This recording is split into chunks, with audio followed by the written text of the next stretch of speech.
Evening, everybody. Evening. Welcome back. All right.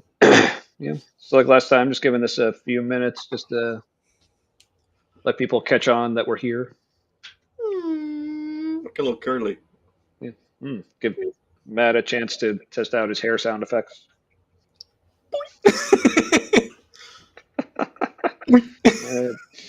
That's an old. What's that from? Is that Disney or Bugs Bunny, like Warner Brothers? Where they poke somebody real hard, they go. No, that definitely that's got to be a Bugs Bunny Looney Yeah. Tunes thing. Yeah. All right. We're live on the Facebook, live on the YouTube. All right. Hey, if at some point you can hear something clicking in the background, that's the space heater. I'll turn it off if you can hear it. Okay. I couldn't hear anything, but I'll let you know if it starts just driving me crazy. Or you can look at me. It's like he looks like he's being driven crazy, but can't put it into words. That's probably what that is. Tommy's head is on crooked. I think he's upset. I think it's always crooked. Because you notice, like, if I tilt it, my eyes are level. Oh yeah, I think my skull is like, no, this way. Yeah. You yeah. can tell, like, yeah, I've got that issue in different directions.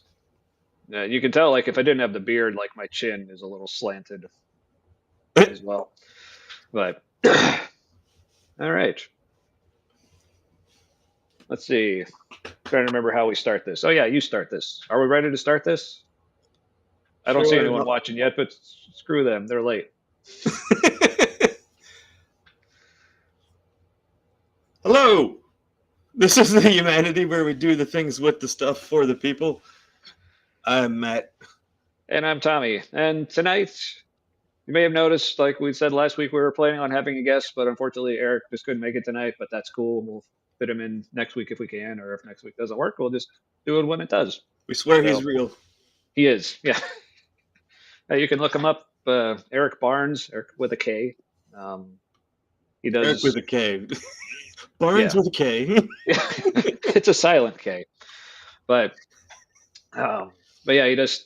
Among several other things, he does stand-up comedy. I think he still has at least a video on YouTube somewhere, maybe. Yeah, he doesn't put much up because other comics can steal it. Yeah, smart. So tonight, I don't know, Matt, you got a beverage or? I do. Cool. Tonight I have in my beverage container glass, I have Founder's Porter. Ooh, nice. I also went a little dark this evening as well, which don't normally do. This is a Three Floyds backmasking oatmeal stout. Backmasking? Yeah. That sounds gross. What's that a reference to? I think you can see like a little record player though. If anyone who remembers the whole like Satanic Panic thing, like how all like the heavy metal bands were putting backwards messages in their music and yeah, scared him right the fuck off. Yeah, it's serious, folks. There's mine. Oh. Backer words. Ooh. Yeah, you appear to be mirrored. Yeah, it's not. No, never mind. I was gonna say something, but I'm not sure I'm right, so I'm gonna be quiet. I was gonna be like science, but wait. Oh, and also, if people notice behind me, I got a new little prop. People remember, I think I mentioned last week. This is I guess you could say, a relic from the old Three Beer Gospel podcast. It's a wood carving of our logo, done by my good buddy Richard. Still, like one of the coolest things I've ever had. So, speaking of the logo, actually designed by Matt. Hi. He he designer of the Humanity logo. So I just did Aaron's side hustle logo. Ooh. She's on the sign language classes for kids and their parents and Oh, stuff. nice. Yeah, I just finished that today. Cool. Yeah, it was problematic until it looked good. It's kind of like, I don't know if this is a thing. Is this good? Oh, it looks great now. Mm-hmm. How'd that happen? Yeah, c'est la vie. So, You say so I did. I did. Yeah. So tonight we thought what we'd talk about. Well, as you may see in the description, atheism. What and why. But first, a little current events. Um, so I got one person watching so far. Welcome, one person. So I don't know if folks have been keeping up with the news with the Catholics. the Catholics. Hmm. They apparently the Pope just put out like a proclamation I don't know how Catholic things work. A He, decree? he's he said a thing that said, "Hey, now priests can bless same-sex couples," and everyone on both sides was just like losing their shit. Either like, "This is awesome, it's huge," or other people, "This is the worst thing ever." The Pope's the Antichrist, whatever. But Turns out it's I, neither. yeah, I looked into it, and it's not. It's not that priests can now bless same-sex marriage, like the actual marriages themselves. It's just as priests are out there just giving blessings to people, like I guess they do from time to time, and anyone can just like go up to the priest and say, "Hey, I'd like a blessing." I'd be like, "Sure, have a blessing." Well, I guess now same-sex couples can approach the priest for a blessing as a couple, but just not to have their marriage blessed. Like they're apparently in the verbiage of the proclamation or whatever, like very specific. Like they didn't want this at all to look like any sort of official ceremony, or they didn't want any, yeah, like official wedding, anything having to do with it, or making sure they're not actually blessing the marriage itself, or just saying, "Hey, you're people." I guess now it's just like a hetero couple could approach the priest as a couple to receive a blessing. Now a same-sex couple can do that too. So I read that and I'm like, yeah, like Matt said, it's like I don't see it really as anything. On the one hand, if you're the type of person who would get pissed off about this sort of thing, there's really not much there to get pissed off about. But on the other hand, I mean, like I said, I don't want to tell people like if they are excited about this. Obviously, I'm not going to tell them not to. But I just don't see how this is like any kind of huge step. Like a step, sure, Yeah. but yeah, I don't know what you thought about that, Matt. So, what did it, are the priests allowed to bless them as a couple of individuals, or are they blessing the couple? That I don't know.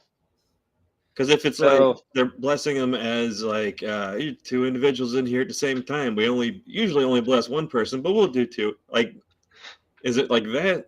Whereas before, like the priests were allowed to bless them in the same room or something because, like, it. yeah, I don't know if we have any Catholics watching and want to enlighten us more. But yeah, I don't know all this like the nitty gritty specifics of it or like how it works. But I guess just to me, my reaction to this is it's like, yeah, you could call it a baby step, but this isn't the type of situation where baby steps are impressive to me. It's like baby steps are when it's a situation like one, okay, for like an actual baby, and they take a step, or like, oh, that's cool because you're a baby, or like we'll say use like baby steps and things like if someone's just like going through like a really difficult ordeal, like something like recovering from addiction or dealing with other kind of issues, like say, okay, this is this huge daunting thing. We're not going to expect you to handle it. Like just take baby steps. But with something like this, okay, it's the year 2024, and we have grown adults like officially still not being cool with people being gay. It's like Yeah, a baby, like just taking the baby step of okay, we're still not actually cool with it, but we won't be total dicks to you. Like that's.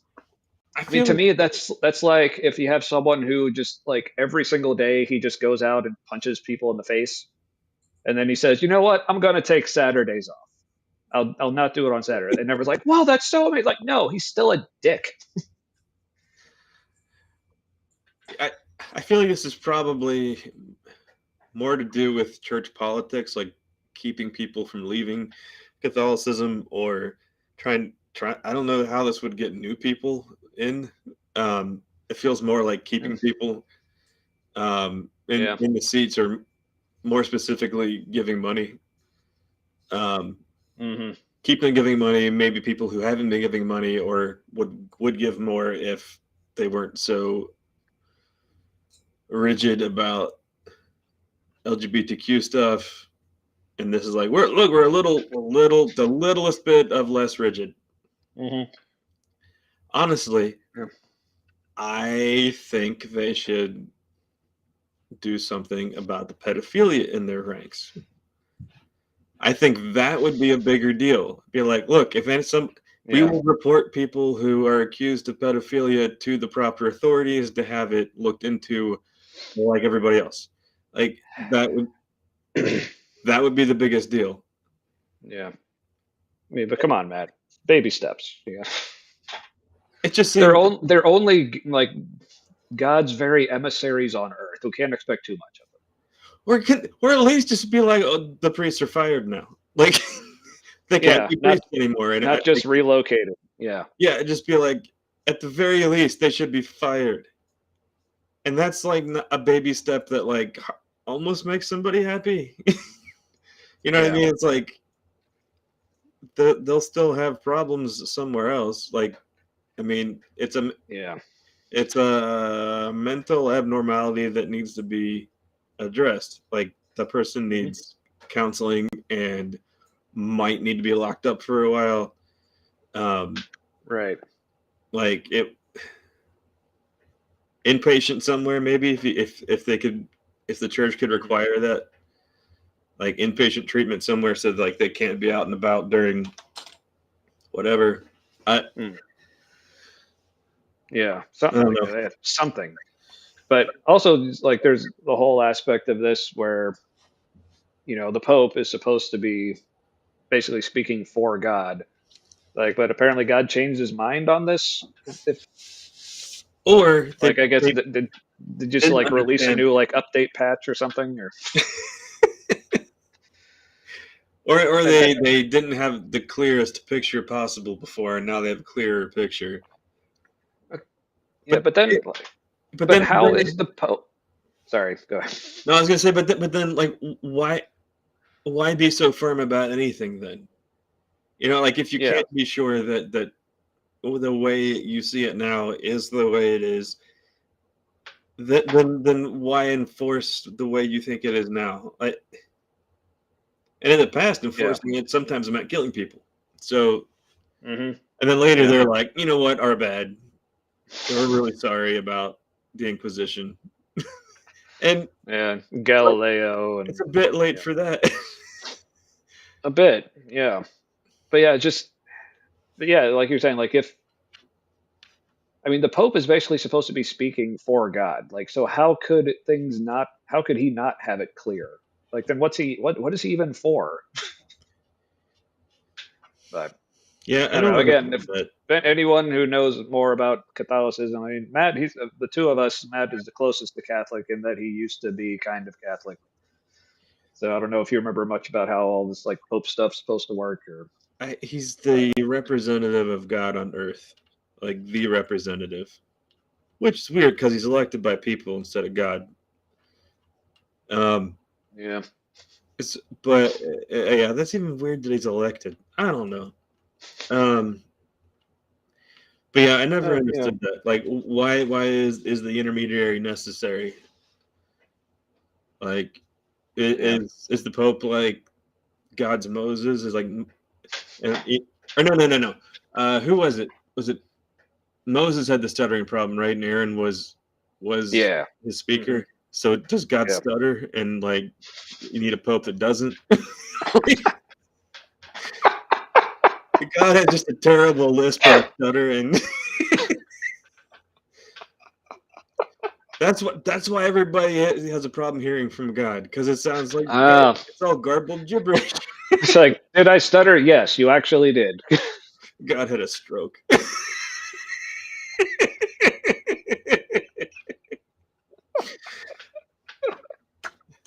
I'm feeling squirrely.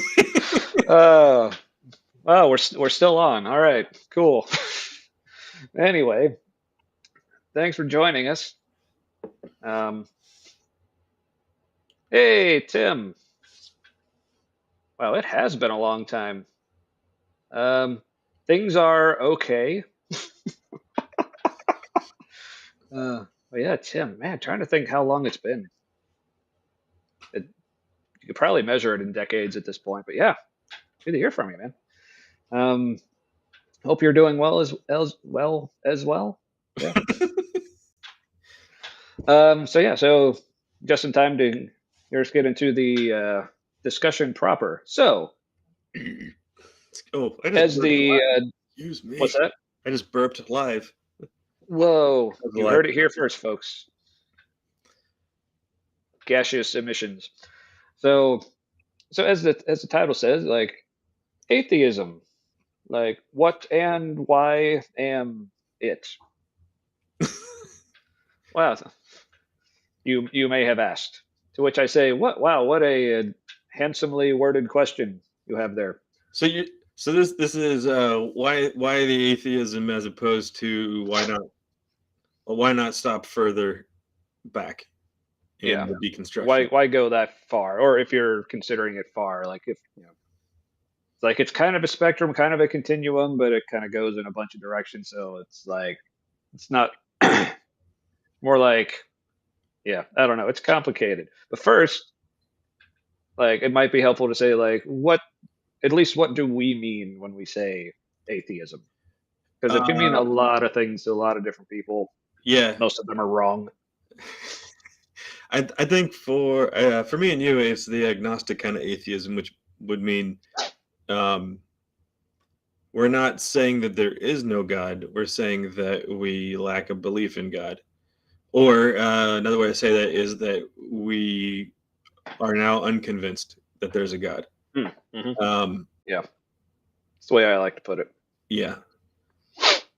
But we're in, Still open to being reconvinced. It just yeah. hasn't happened. So far, all the information, all the different arguments that we've explored, and they just loop back around and repeat themselves. There aren't that many. They are, if you want to believe, like you really want to, uh, they could be good enough reasons if you have the feels for the God. But if you're done with the feels, meaning like you used to be a Christian and the feels, the, the feeling's gone, and now all you have left is You lost that love and feeling. yeah, you lost it. Yeah. All you have left is the stuff that makes sense or doesn't make sense. That that's kind of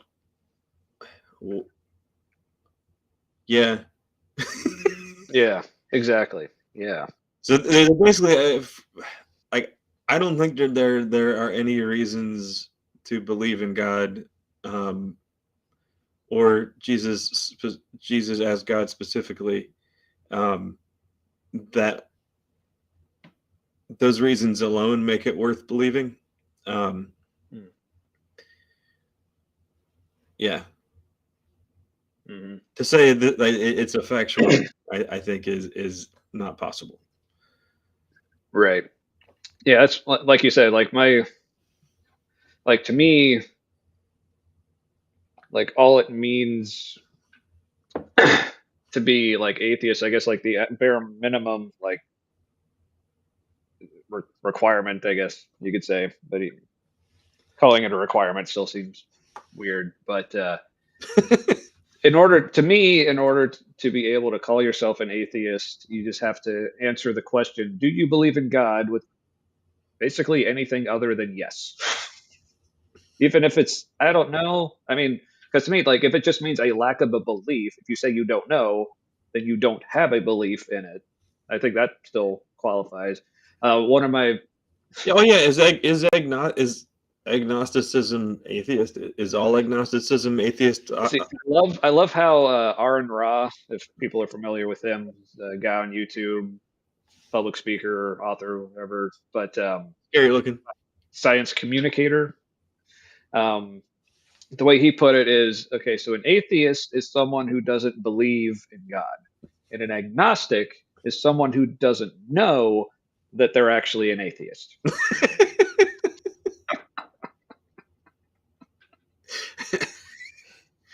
Yeah, that's So, but I get if people like don't necessarily want to have the label atheist. Like I said, it's one of those things. Like so, it can mean so many different things, so many different people. So, I mean, honestly, the only reason I choose to use it just because it's the closest thing I can find. Like with that intersection of how accurately it actually describes me and how accurately people understand what it means. That's probably the closest I've come to. A term I actually prefer is apistivist, but what. nobody knows what that means. So, I mean, I only recently learned it like just like year and a half, 2 years ago myself. It basically comes from, I think it's Greek word pistis, meaning faith. So pistivism, just meaning I don't use faith as like my grounding for Oh, figuring out yeah. reality or whatever. So it's more like it doesn't mean that. I mean, I still might say, well, I don't know this to be true, but I believe that it's true. Like I could say, like, I don't know for a fact that, the sun's going to come back out tomorrow, but I believe it will. But I believe that for good reason, you know, things like that. But yeah, so that's, like I said, it's, I'm trying to put the word out there a little more. So hopefully more people, I mean, not just me, obviously. I don't think I alone can, you know, That's like fluently. that guy from college who was trying to get the phrase "Let's get on that pony and ride." He was trying to get that started as a thing. I don't remember that, or I kind of do, Uh, maybe. yeah, he was in the house. Okay. He was also the guy who he had the best euphemism for masturbation. He called it punching the clown.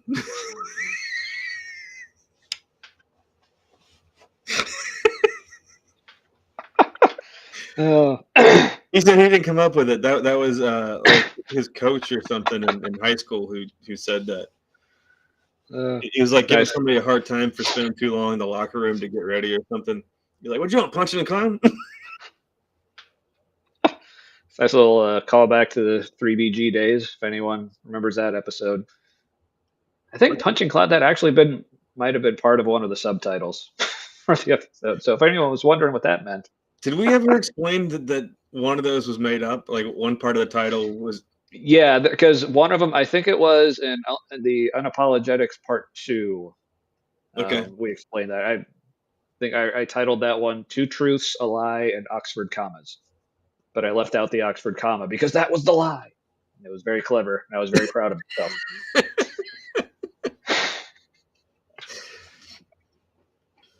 But yeah, basically in the 3BG podcast, like all the episodes had subtitles. It was like 3 words or phrases. 2 of them were things that we actually did discuss in the episode, and one was not. So I figured it was like kind of a fun thing to listen and figure out which one that was. We They decided say, not to tell anybody for a while. what's that? But we decided not to tell anybody about it for a while. Yeah, I think it wasn't until like episode 6 or Is it the something. last one? No, I think we had 9 episodes, but it was near the end.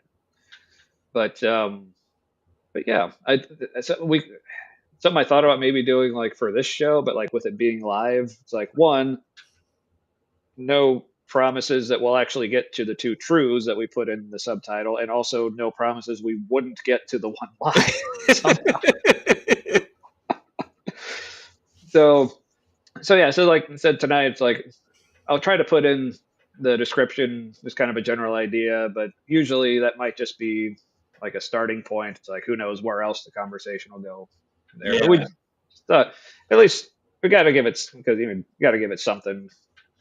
I think I think yeah, that this for tonight was kind of a good because like we laid like a lot of groundwork last week, but I think maybe this week maybe some little more specific groundwork. good luck. Thanks, man. I appreciate it. But yeah, but speaking of like using terms and like what does it mean? What do people think it means? A phrase that I found is like super helpful when it comes to conversations like this. I don't know if he actually came up with it, but I heard it from Apologia, another awesome YouTube channel. He says words don't have definitions; they have usages, True. which I really like because what he meant by that is what's really important is not necessarily what the official definition or what you think the definition of a word is. The important thing is like how is the person you're talking to using it? Like what do they actually mean by it? Yeah.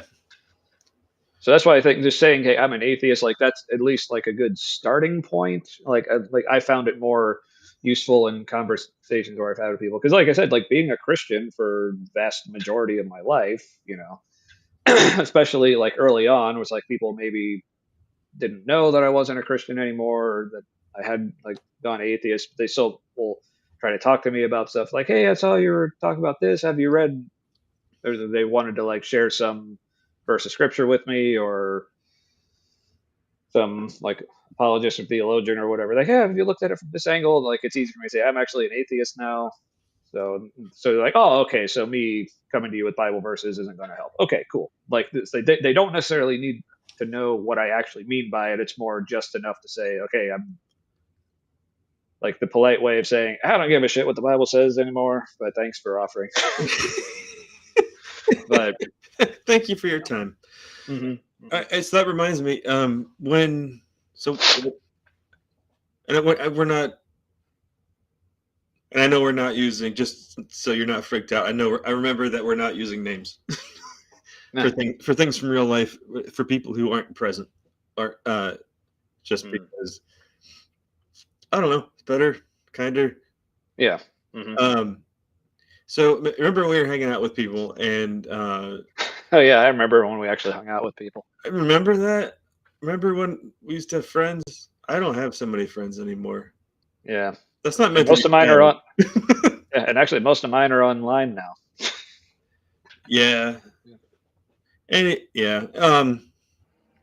And so I don't know what the lead in to it was, but somebody asked you what your relationship is with Jesus right now, and or tell me about your relationship with Jesus, and it was a way to, like, I think, problem solve something that was happening, or at least Mm. a problem that they thought was happening. I don't remember right now at all what led up to it, but Was this within the last year? yeah, it was around the fire. Yeah. Hmm. Right, Yeah, and it's like I thought it's just like before the schism. what's that? Just before the schism. Yeah, but after the other Sweet. schism. Yeah. Sorry, but yeah, it was for me. I was kind of weird because like I kind of thought he already knew, but I think yes, yes, they were aware. yeah. So first I thought he was joking. I was like, what? I But Yeah, it was, and I yeah, was like, what? What? yeah. Hmm. It's like, I'm like, Which and if let's see where this goes. and if he happens to be watching, like if like I wasn't upset at all that you asked me that. Just Right. yeah, kind of caught me off guard. I don't think I was wrong of you. Like if you didn't know I was an atheist, that's fine. I mean, I mostly talk about it online. I haven't really talked much about it in person and stuff. So I mean, if you don't follow me much on I, Facebook or whatever, then I don't know how you'd know. I Which think they was were. I think they were kind of relying on the training from the prayer tent Yeah, because that's like the default like conversation starter question. or Yeah. stopper, depending who you are. Well, it ended up being a stopper, at least in that avenue with me. So So yeah. I thought it was I thought it was interesting because in the moment it highlighted for me that training only really helped for people who were at least uh, open to believing, Hmm. but did not do anything for anybody who either like does not believe anymore and is fine with it, or somebody who's never believed and is fine with it. Uh, because that question or that command really, tell me about your relationship with Jesus. Uh, Yeah. Hmm. that it only means something if you're familiar with that terminology, that phraseology, uh, and only does anything if you've been thinking about it. I don't. It just was like talking to an apple and say, "Tell me about your orange." Like what? Yeah. It's like because also it's like because if that's your conversation starter, then it's like it's almost like the conversation can only go somewhere if there is like any kind of actual answer to that. Right. Because And it assumes that there is any form of relationship with Jesus. yeah, or if there isn't, that there's interest in one. Yeah. Or Or that but depending on the person who's hearing it, it could imply a should, like you should have a relationship with Jesus and you don't. Mhm. And depending on the person, that can be different degrees of stifling. Yeah. Oh, and I will say again, like for if there's anyone watching who's from that whole totally blank on the word, like from that world, that crowd, whatever. I will say the first time that that was asked to me, because like this was in like the prayer tent for man camp. People are familiar with that. Like the prayer team, that's one of their part of their training is like beginning conversations. Okay, tell me about your relationship with Jesus. So I remember I was receiving prayer from that team before I was ever a part of it. So I remember the first time going into that prayer tent and someone asking me that. At first, my reaction is like, oh no, like it was almost kind of like intimidating. Like I felt like, oh no, I have to have a good answer, or they might be upset if I say it's not good. Or so if anyone out Yeah. there watching, there's a little feedback from someone who's been on the receiving end of that. It doesn't always come across all that well. Yeah. Yeah, Sarah. And the point was to Ah, be. hmm. I don't know if I was gonna say the point was to be Yeah. intimidating, but I don't think that's exactly right. The point is to apply pressure and see what happens. Like Hmm. watch the person's nonverbals, see what kinds of things they say in return. Like, are they talking about what they do, where they go, who they're around? Well, then that was our cue that it was more about going through the motions, and we called that a spirit of religion. Yeah. uh, Which it's to me also I love the irony of yeah, the yeah, absolutely. accusation of a spirit of religion because that is such a religious thing to say. Oh, I know. But yeah, watch them squirm. I mean, it definitely happened. Well, it was kind of just to see Well, if they would squirm, and just it have them was squirm right into the arms of Jesus. Jesus loves a squirmer. Um, Ugh. so they're like one of the things that I really enjoyed about being in the prayer tent and all that, which was basically like a small circus tent. It was interesting. Yeah, But sea bales, no elephants. Um, yeah, everybody who would talk to someone, like, yeah, it was intimidating, but the reason why it worked way more often than not was, I think, because it was obvious that it was always two prayer guys talking to a layperson. I don't know what you call them, a guest, a client, yeah. whatever. Yeah. So there's always two of the prayer people and one of the guests, and it was always obvious that uh, that the two guys were cared a lot about what happened to the person. Now, it was in a particular framework that I don't think now was always helpful, um, Hmm. or parts of it weren't helpful. Parts of it were. Um, it I just blanked for. I think the reason why it worked is because it was coming from a place of loving kindness, uh, and that usually overshadowed any kind of poor form that we had. Yeah. Uh, there were a lot of things that we were doing that, like, if we were like peer counselors and had training, that would not have been in the training. They would have said, "Don't do that." Yeah. Um, I think it also only worked because people were expecting an intense environment. Hmm. Like, Yeah. the way things are handled in there, you couldn't do out in the regular world, even with Yeah. the same people that would have come into the tent for prayer. Just because of the environment, different things were okay and acceptable. Uh, Yeah. Especially if you felt led by the Spirit, then that kind of justifies everything. yeah, and Erin said that she said, to clarify, we weren't really Hmm. trained to make them squirm. Um, Or to look for them to squirm. I mean, I guess we were kind of trained to just kind of look for any kind of cue. So I remember, for my what I remember is like if I did see someone squirm, I would probably take that as, oh, God's doing something with them. Let's like go after that. Keep pushing. really, any kind Kind of of thing. response was useful. Um, Hmm. it it was kind of a trigger phrase, like, see what kind of reflex you get from the person. Like, are they going to say the things you're supposed to say, or are they going to say their things? That's what was. That's what I was always trying to go for. Is like, is that person saying their thing? Like, what is their deal with all this? Uh,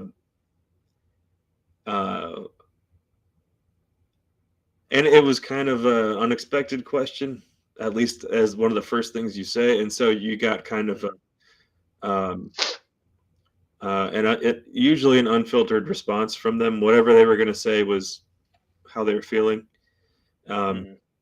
but it would not work very well for an atheist. Uh, Yeah. I don't know what kind of situation it would be for an atheist to be going to anyone on that there team was for one prayer like guy. that. Really? Yeah, he didn't say he was an atheist. He just said he didn't believe. Hmm. He liked the social environment. He liked some of the morals that. Well, he liked most of the morals that were part of the shebang.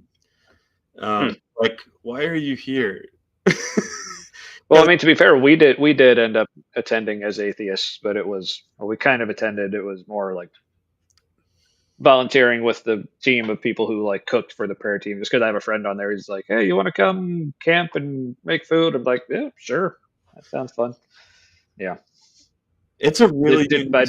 did not go into the prayer tent though. Yeah. Yeah, it's. I think it's a really unique social environment. There Hmm. is a freedom there to I would say to be yourself, but that's not everybody felt like they could be themselves there. Um, it's as far as big Christian things events go. There was a much bigger encouragement to be yourself. Hmm. Uh, I don't know. I still got something out of it that time. I did not enjoy. I enjoyed the music. Didn't enjoy a lot of the lyrics. Um, I did not enjoy much of the little talky talk sermon things, um, Yeah. especially when things were just outright false. Like, Yeah. whatever your deal is, you're welcome here. It's like, no, not if you're trans. Not true Nope. at all. Yep. For male at birth and still male only. However, Hmm. not stipulated anywhere. So, if we have any trans activists who would like to go to man camp, Yes. Yeah. they're Get not, in touch with us. We'll get you. yeah, We can help you get you signed up. And And if we get enough trans people who want to attend man camp, me and Matt will be your trip captains. We will go yeah. with you. Now we wouldn't. I don't. When I say activists, I mean people who are comfortable putting themselves out there in a Yeah. contentious, possibly environment. But it would be contentious, but not necessarily people in charge. I think it'd be more some of the attendees would be like, "What the hell?" hmm But yeah, real But quick, couple comments. Just want to say, hey, yeah, hey, yeah, Craig, another person I haven't seen in a long time. How's it going, man?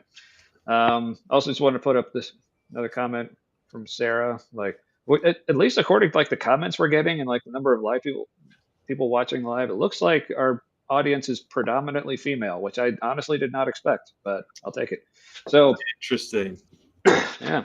So Sarah says it's nice to have somebody to care about whatever you're going through. So it is nice to have a support system. Like absolutely, like Matt was saying, that's one of the best parts about things like whether it's this man camp that we're talking about or like I think this church and like religion in general. It's one of the things it offers is a support Yeah, system. It's a community. It's a group of people that you can like see regularly and have something in common with, and especially this like very like literally on a spiritual level, like things get very emotional, people get vulnerable, and yeah, and and yeah, that is one of the positives of it. Is like I said, that again within certain parameters, but the ability to kind of be yourself around these people. And I will say, like that, just being trans, like I feel like that just in particular, like there would just like not welcome, but like other things, like I think you could still be like homosexual and go to man camp, but it's like you would be welcome, but we're going to have to deal with that part of you while yeah, you're here, kind of thing. So, yeah. If you're going for prayer, and it's if either the people there, if the prayer guys either think it's obvious that somebody's homosexual, um, or for or the person just is not interested in hiding it, and they just talk about it, which is cool. Then there would be probably something about praying that away, or which yeah. And at this point, I would say that's just scientifically ignorant. Um, yeah. you could say in the past or that it was just somebody being a jerk or assuming they knew things, but now there's gender and sexuality is determined in the womb, and it's probably determined by exposure to um, male and female hormones in the womb. hmm I don't remember if like you're exposed to more than typical of a particular one, if your body then produces more of that typical one, or if there's like a homeostasis thing your body tries to do, so then it produces more of the opposite to maintain a balance. hmm But all of that has an impact on the individual. And if people are knit together in their mother's womb, then then is the devil just messing with the dials on hormones? Like, why does he have that authority? Yeah.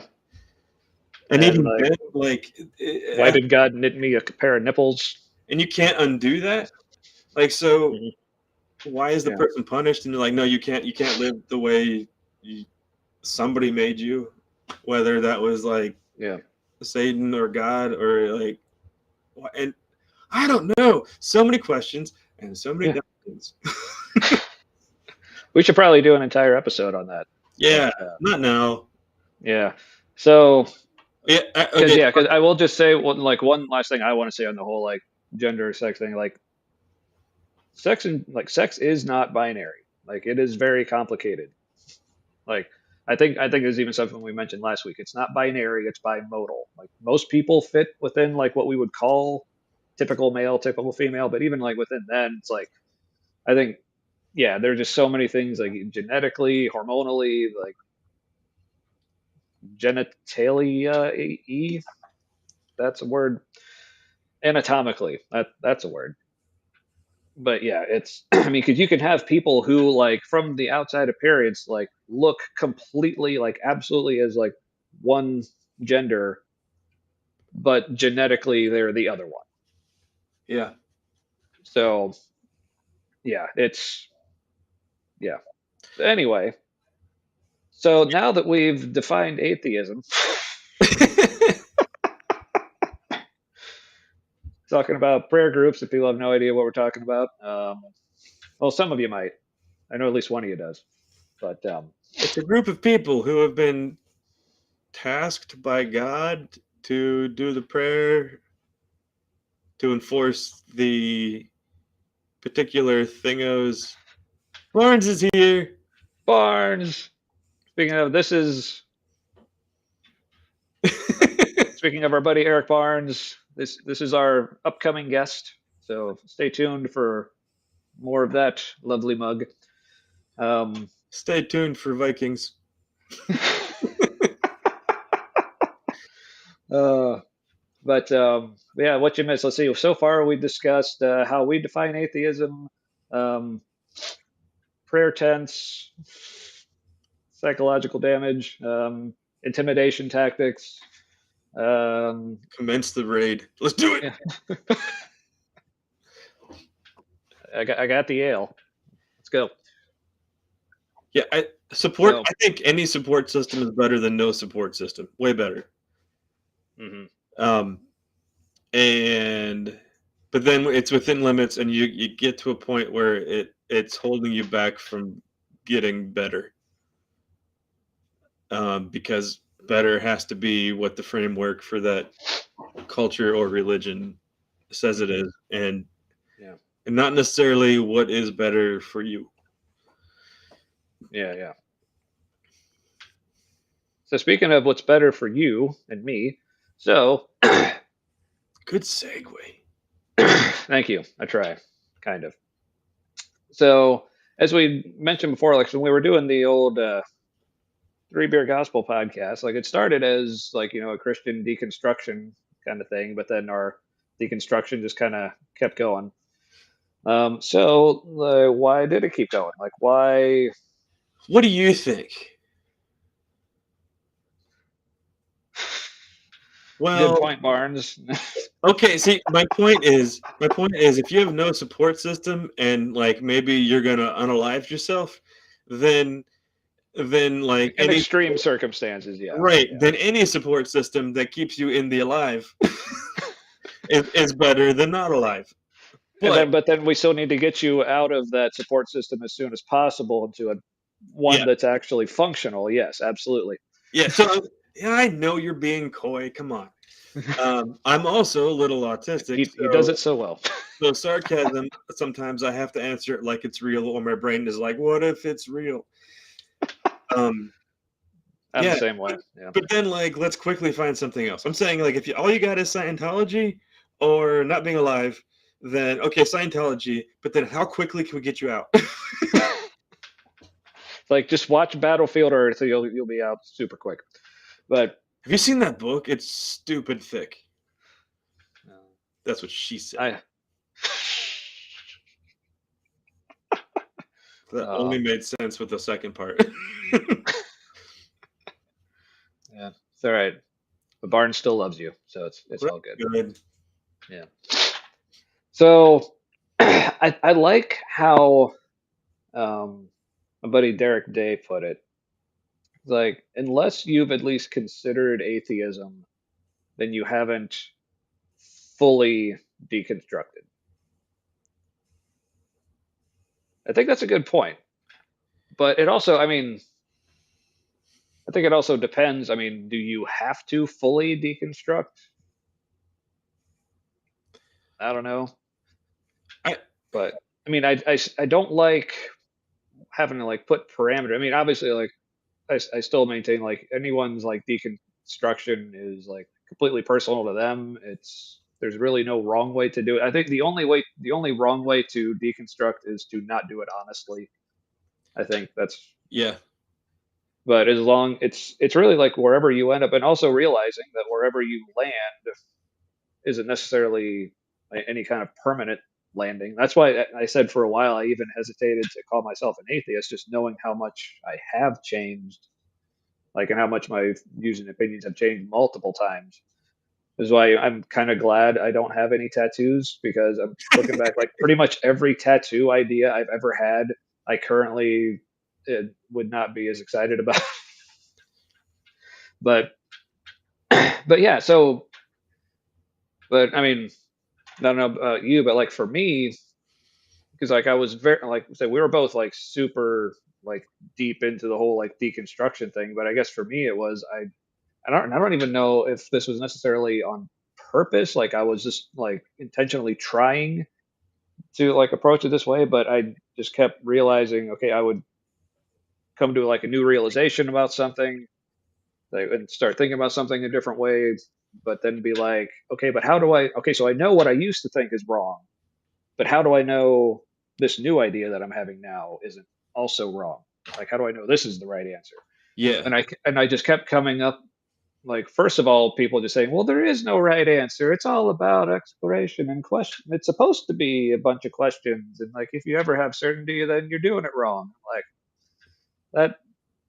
It's like, well, I kind of want something. Like, especially if this is, if we're talking about God here, who wants to have some kind of relationship with me, apparently.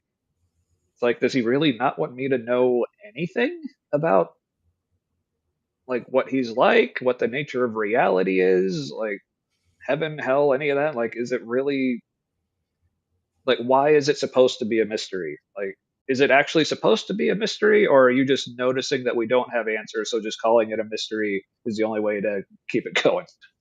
So would you say that like when you were still kind of like in betweeny, uh, you were kind of like, well, let's see how much of it is a mystery. Like, how much can I know, or how much could I be fairly certain about versus not at all? You're like, were you trying to see how much was left after you looked at it thoroughly? Yeah, that was definitely a part of it. But yeah, it was, and I think it's something I mentioned last week. It's like I said, I'd come across like some kind of claim or some new idea about like faith or spirituality that someone would come up with, and like, oh, that sounds great. But then I would ask, okay, but how do you know that that's actually like, for instance, like we talked about Greg Boyd last week, and his whole we alluded to is I think what he calls the cross-centered hermeneutic. So his Yeah. basically his thesis was God looks like Jesus. So if you see something in the Bible that doesn't that's a picture of God that doesn't look like Jesus, then it's an inaccurate picture. So I like totally ascribed to that, and I was like, but then after a while, I was like, okay, but how do we know that that part of the Bible got it right? Like, how do we know God actually looks like Jesus? What if Jesus actually got the whole God thing wrong, and he actually looks like the genocidal asshole from the Old Testament, and he's pissed off at us because we think he's all lovey-dovey and peaceful, and I would ask people just like point blank who would like say that, I'm like, how do you know that the Jesus part of the Bible got it right? And it always came back to saying, well, that's just what I believe. It's like, okay, fine, but And how do we know that one of the other messianic figures from around that time, because there were a lot, there was that one called the guy just called the Egyptian. He was like an Egyptian Jew, and apparently had his story overlaps some parts very closely with Jesus, especially the garden and the sword. And there's a line about carry your swords, but then like later he says, "Don't take up your sword." Um, and this is a little tangent, but it seems like part of the reason why what? there was the contradiction in there about like, yeah, have swords, but then no, you don't need swords because you live by the sword, die by the Yeah. sword. Uh, that some of that was the story about the Egyptian, the guy just called the Egyptian. Some of it was the kind of like a melding of his stories with Jesus' stories to try to like meld those people into the Jesus group. Hmm. Um, but yeah, how do we? My whole point was, how do we know that it wasn't one of those other Messiah figures? And Yeah. like the path was so narrow, and like what is it? The path is wide, the gate is narrow, or something like that. I'm Or forgetting. it was like, no, it's like wide is the path to destruction and narrow is the gate to salvation. Or Right. What if the gate was so narrow that like only like 20 guys who followed that other Messiah, like they're all in heaven and nobody else saw it, and Jesus was just some bloke that they like wrote stories about, or wasn't even real. It's just like an amalgam of like a bunch of Messiah figures. And yeah, how do we know? How do we know this is the right one? Just because the people who wrote about it said he is. Like, of course they would. They're writing about him. yeah, and that's something else I want to do an episode on is just Jesus and how I think he's actually, even as written, I think he's kind of overrated. But I think that's intentional because I think even if there was a real Jesus character, I think the Jesus Gospels, the stories, are intentionally vague about the person Jesus because in those stories, Jesus isn't all that important. What is important is the teaching, and uh, the message, the teaching, the combining of Judaism and Roman religious literature. There's like so many combinations, yeah, and well, here, or like as so, Barnes says here, yeah, yeah, the ideal of Christianity as a faith is that it adopts and adapts other faiths, rituals, and cultures. Like, that's absolutely true. yeah, And along that same line, spot on. it's been. I think they all died out or got covered up by later like ruling dynasty or something. But there were Christian Taoists in Eastern Asia, and there were like Christian Taoist monasteries and like worship temples, and like you can see like there was a missionary who went out there who was a Christian, and he basically rewrote some of the gospels or he wrote additional gospels that um, kind of blended with Taoist teachings and stuff. And that like that's what really I was like, holy crap! And then there were like Christian Muslims and Christian Hindus and the Christian Taoists. Like Christian was just kind of like an adjective for your specific faith. You know what I mean? Yeah, It was like an hmm add-on. yeah. As Barnes points out, yeah, to Matt's point today, there are Jews for Jesus and several Christian Buddhists, or even like Matt, I've heard you sometimes refer to yourself, and other people have as a Christian atheist. Yeah, Yeah. but yeah. Um, Also, I forget what while that. we're talking to Barnes here, like previous comment is like, yeah, the problem with Scientology is they don't let you out. Fair point.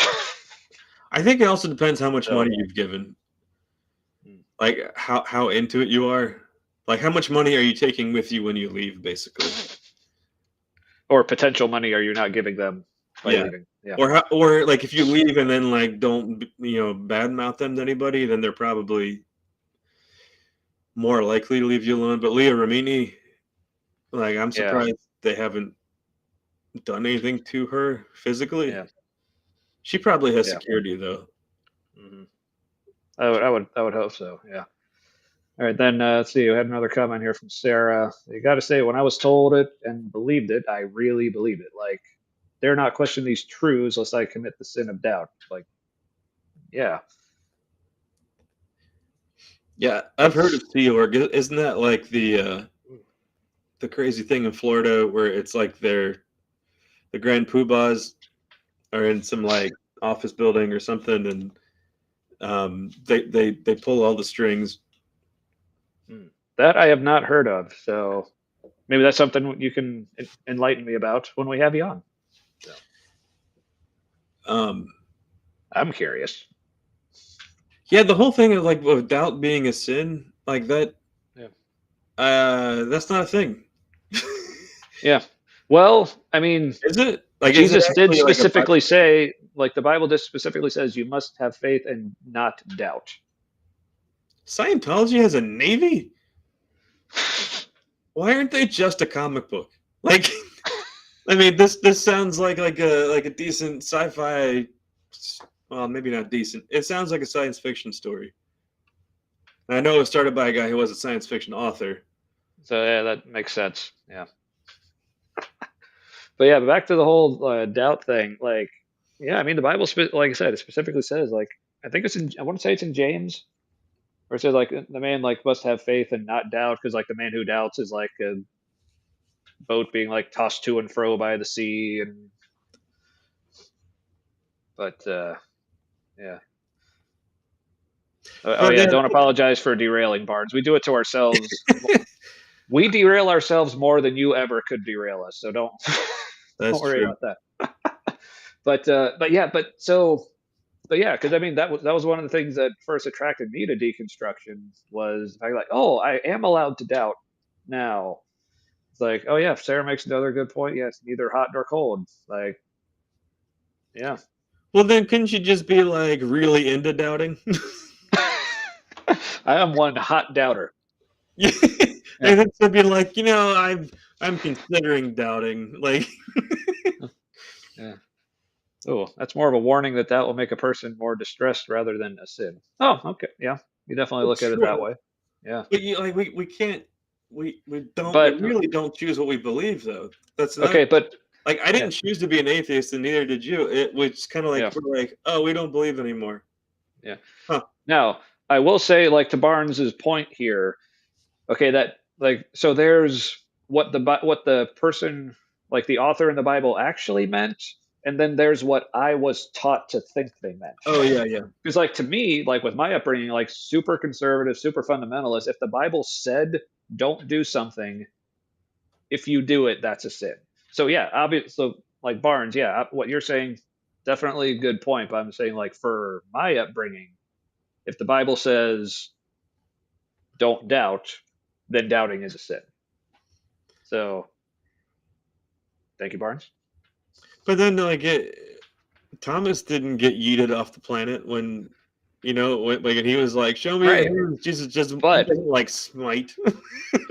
what I love about that story, not just because, the dude has an awesome name, but because because then in my conversations, as I was more even going past deconstruction and just kind of going out of the faith, like saying like, look, I want something solid. I want something to make sense. I want evidence and proof of anything.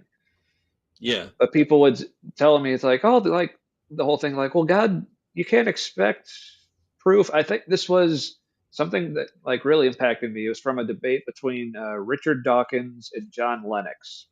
John Lennox is a Christian. I don't remember exactly his field of study. I want to say mathematics or something in science. But anyway, they were talking about. I think the title of the debate was "Has Science Buried God?" Because they always give it these big, like, sensational titles, or it's like, yeah. Anyway, so but one of the things that John Lennox said in the debate was, I don't remember the exact quote, but it's something along the lines of, "It like as I look out into the universe, into creation, as he saw it, I expect to see evidence." And he was very emphatic on this. See evidence, not proof, but evidence for God. And I think, why not proof? Like it was said as just such like a matter of fact. Like, well, of course we can't expect proof. Like, Well, I think well, from why not? okay, okay. Not I don't know where he was coming from, but I did hear something in a podcast recently, where like scientific theories can't be proven. There can only be a preponderance of evidence that it's Mhm. as good as confirmed. Um, Right. so that's like how are you using the word kind of thing, like Hmm. or in this case, like which definition are you using when you use that word? So is Yeah. he using it in like a science way where like you really Yeah. they're looking for proof, they are looking for evidence? Except, first of all, like as they also tell me, God is beyond science, so the rules of science don't apply to him. But, and this is why I keep coming back to the story of doubting Thomas, because he doubted, and Jesus gave him proof. Yeah. So if it's good enough for him, why is it not good enough for me? He's like, here, People say Thomas. like, well, if He's like, here, Thomas, yeah. finger bang my hands. It's like, I want to finger Jesus's holes, damn it. His ghost holes.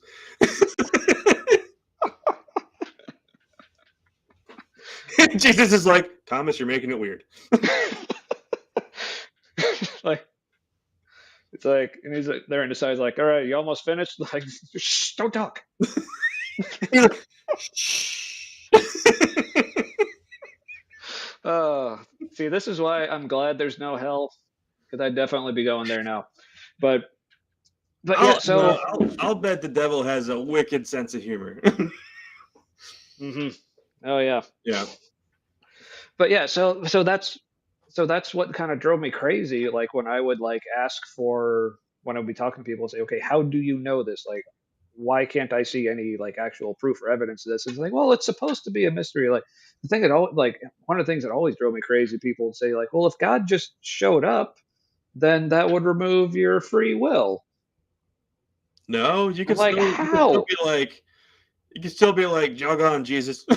Yeah. Also, if Jesus, exactly. Like, if God showing up violated our free will, then what was Jesus? What wasn't he supposed to be proof? Yeah, or like all the times that like God like just showed up and spoke to Moses or like other prophets. Like so basically like so I found like all the like levels of proof, all that I'm ever asking for, the same thing was given in the Bible to people over and over and over again. So I'm just like, well, where is it at now? And people were telling me that I'm expecting too much. And that, yeah. We can only be who we are, or if there's a God who we're made to be. So, like being any different than the person you are who wants proof, like that would be a sin, I would think, to try to be somebody different than you were made. Yeah, like exactly. Yeah. Because that was another pushback I got, was people like, well, your mind's just not looking at it right. Well, this is the way my mind works. Okay, like it's people like it was also like, I guess, the kind of trendy thing in the like Christian deconstruction thing to be like, think like, oh, you're thinking too Western. You got to think more Eastern about it. And I'm like, okay, Western brain. Yeah, I'm Western. It's like, great, isn't it Jewish brain? Let's pop it in there. Yeah, and I was like, isn't it convenient that God, that in order to understand God, you have to think like the cultures who invented these religions? Like, oh, that's convenient. So that kind of relates to what Eric said about what church has become a system of control, and then and the Bible is basically a collection of writings from different people in way different time periods in some cases. Way to segue that into the comment, by the way. Good job.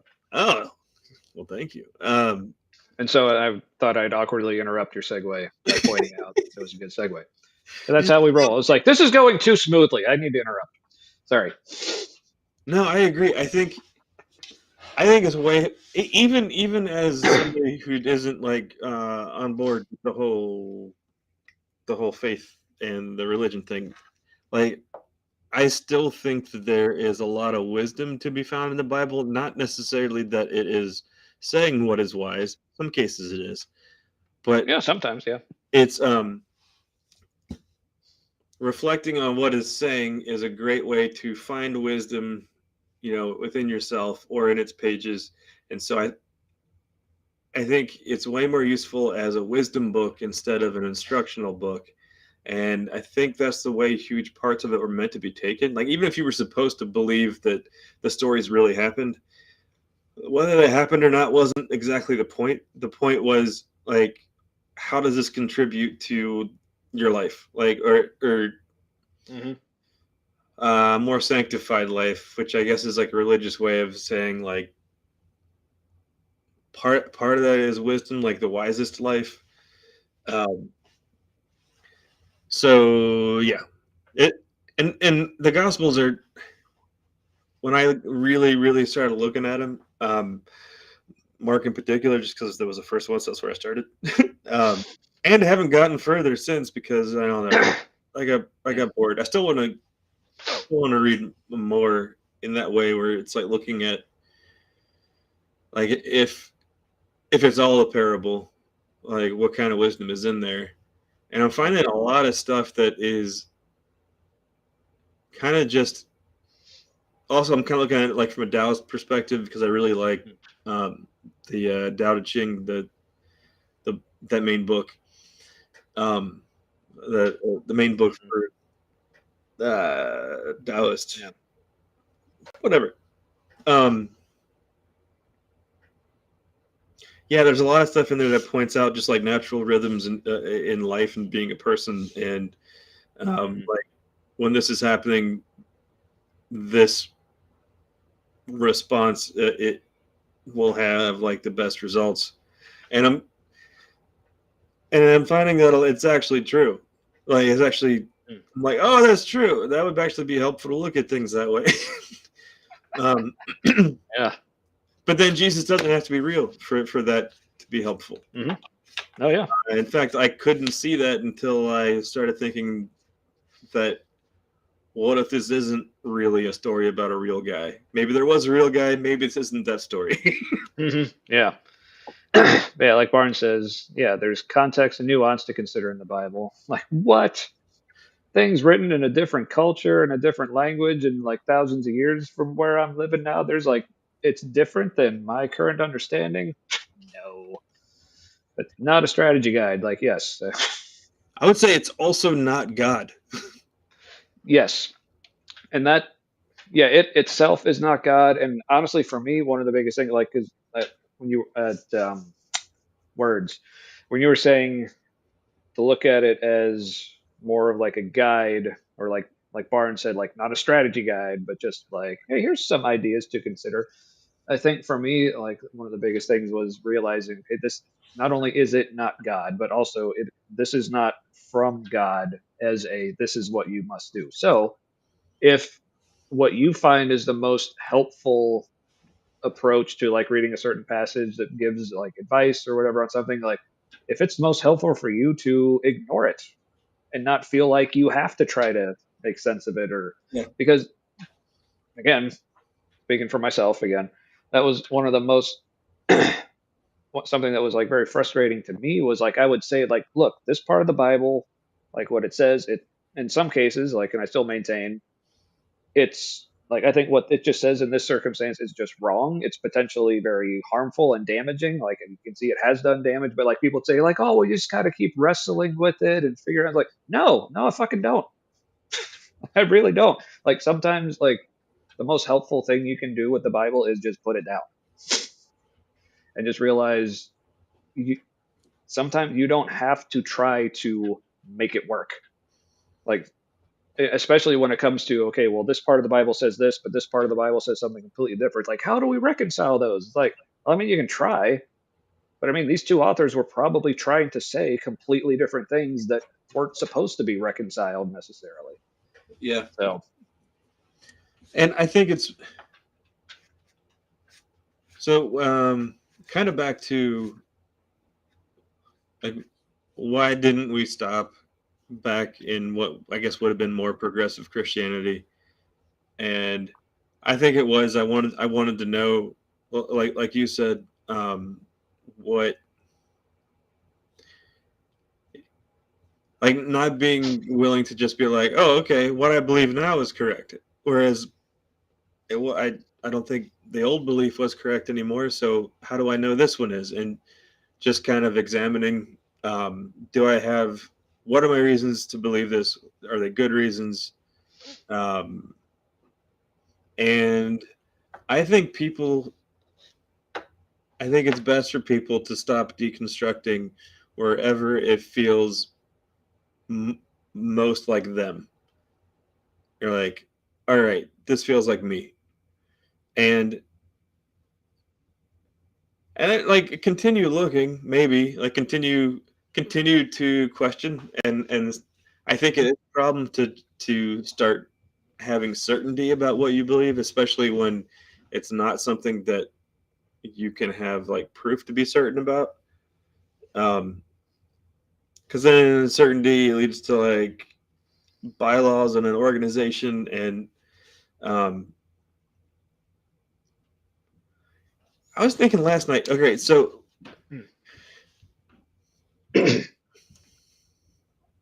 I was watching the new newer show from Marvel called Echo. Pretty good. E- my freaking Alexa just heard me say Echo. It's like, huh? Uh, no, but it was good, and I was.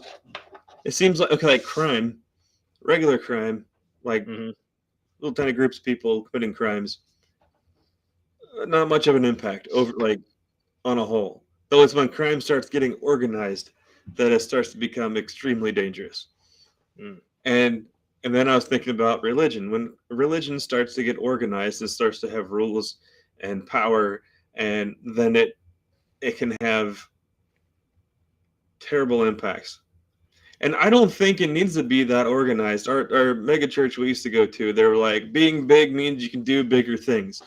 It's like, okay, at one you can do bigger things at once, but if you have Mm-hmm. everybody there, if they were doing it on their own, I think you could do even bigger things. Mm. So it's Yeah. I never thought about like it just occurred to me like as you were saying like yeah because it's it really depends because if you get everyone thinking like if you get everyone together like doing things as this big group then okay yes you can do all the things that this big group can do but also what that instills into people's mind intentionally or not whether they realize it or not is I can't do anything apart from this group. yeah, So then what is that limiting in each individual person and what they could be doing outside of it?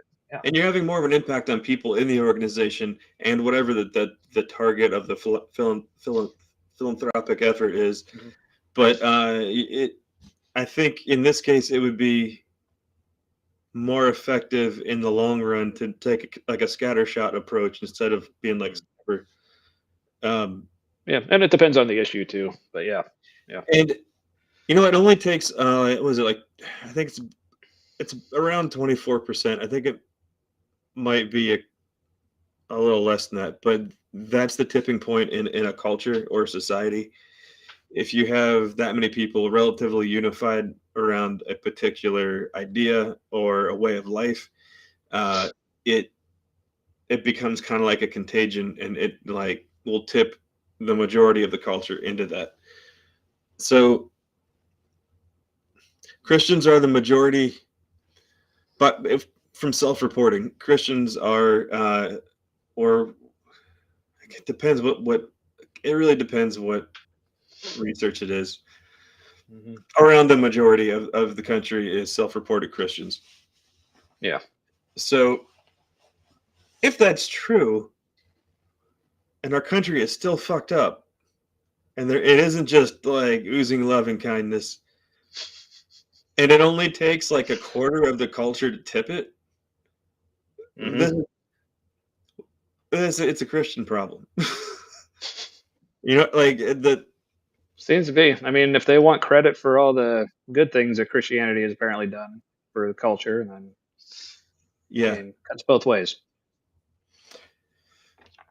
yep. And I think if you are, uh, yeah, again back to the wisdom thing. I think if you look at it as like a wisdom on how to be a person, but you also take into account how people respond to your carrying out of that wisdom. If you're like, this is what's good for people and the world, and people are like, that ain't good for me, and like most people are saying that, maybe listen to them. Maybe your wisdom is false, or maybe you're Yep. not as wise as you thought. Yeah. Maybe either. Yeah. Yeah. Because that's the problem with, again, more organized religion is. I mean, the stakes are pretty high because, like, if you're right, then this is what God wants, and you can't be wrong about about what God wants. You know. But yeah. Or as Barnes says here, like there's a lot of comments we saw coming through. We'll try to get back to all of them, but yeah, maybe just love people and leave wisdom out of it. Certainly, the priority would be loving people. Sure. Yeah, Yeah. I think wisdom is helpful, and I'm not saying it has to be from a religious book, but Yeah.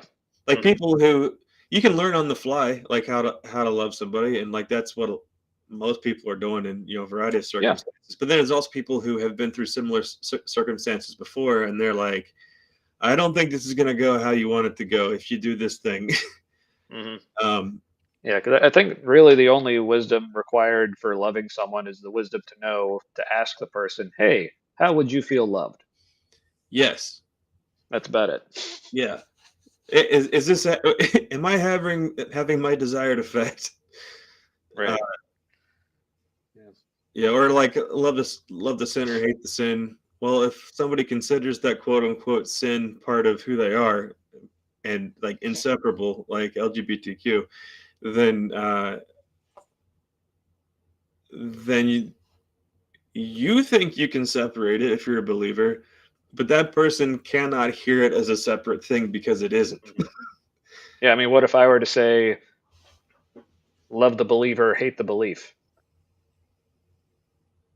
or "Love the religious but hate the religion"? Like they usually don't think that sounds as nice. Like Yeah, because it doesn't. right. And it gets people if you start like questioning and having good reasons to question certain things, a lot of people will get mad. That happened to me twice. With like two big times where like these two guys like really lost their cool. One managed to keep it longer. This is when I was still in betweeny, and I was like, man, maybe I'll do the prayer tent thing again. And I They at least kind of decided for you. yeah, I felt like I needed to try. And the Hmm. big issue was that like I wasn't gonna tell people that like being gay was wrong. And I said I'm willing to respect the practices in this environment, but I will not endorse what you're doing, and I will say nothing about what they're doing unless the way that the person's handling it that I'm with is like hurting the person, like who came in Right. for prayer. Um, if it's being handled in a way that this person feels like less of a person because of how this is being handled, then and I'm not saying I wouldn't give him my personal number so I could like tell him what I really think. Be like, hey, talk to me later. Maybe we'll continue this conversation. And I may have different things to say. I may have additional things to say. Yeah. Off the record. Yeah. Yeah.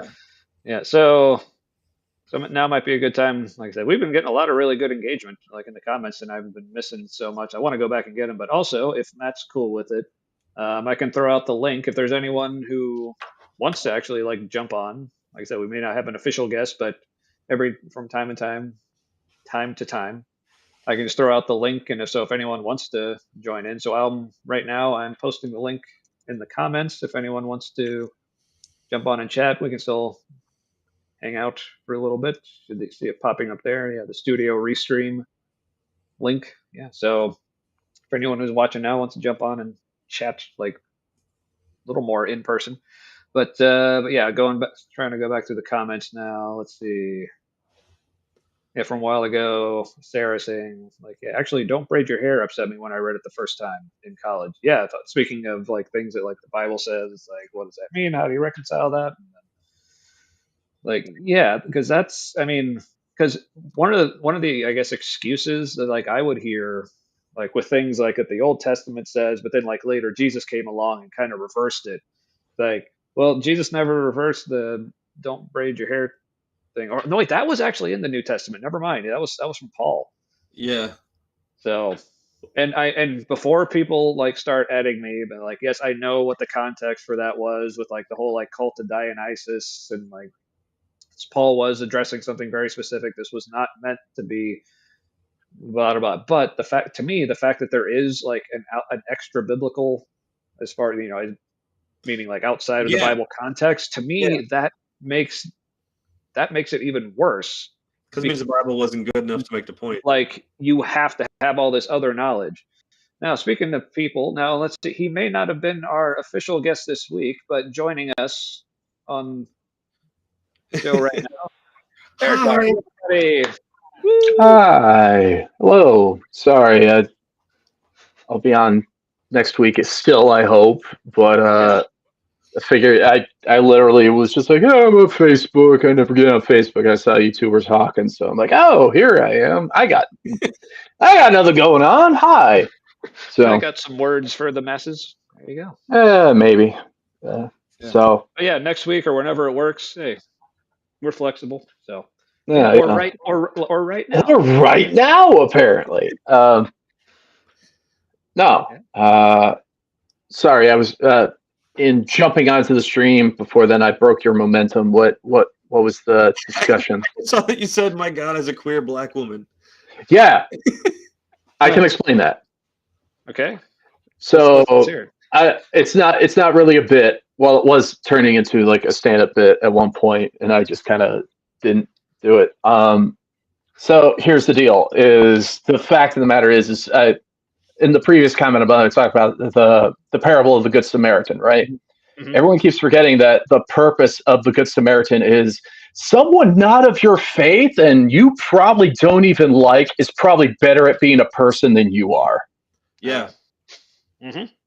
And that's the deal. And that's sort of, well, how do I know God exists? Well, God comes to me in the form of queer black women in my life.